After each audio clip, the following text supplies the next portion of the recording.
Well, guys, remember as we talk about this that right now people are already voting.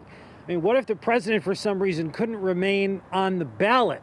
If that were to be the case, the party would have to put up somebody else to nominate. It would likely be Vice President Mike Pence, but then the party would have to figure out who to nominate for vice president. So this could cause a lot of issues. Now, we're a long ways away from that. There is no indication that the president of the United States is experiencing anything other than mild symptoms.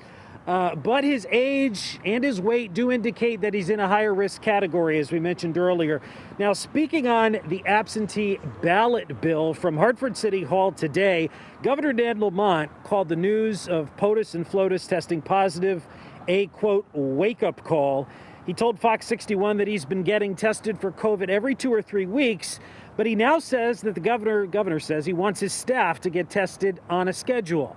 The governor says he's been trying to hold events separately from Lieutenant Governor Susan Bysiewicz to limit their exposure to each other if one of them gets ill and the other, for some reason, would have to take over.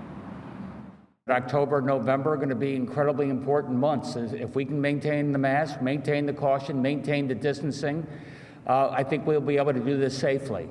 I think we'll be able to continue to have our kids go to school, where overwhelmingly they've been able to do that safely. But I think this is no time for us to lower our guard. That was the governor trying to ease some nervousness today. Now, I also talked today to one of the state's preeminent medical experts, dubbed Connecticut's Dr. Fauci, Dr. Albert Koh of the Yale School of Medicine. And I asked him, what advice would you give President Trump if you were the White House physician? Here's what he said.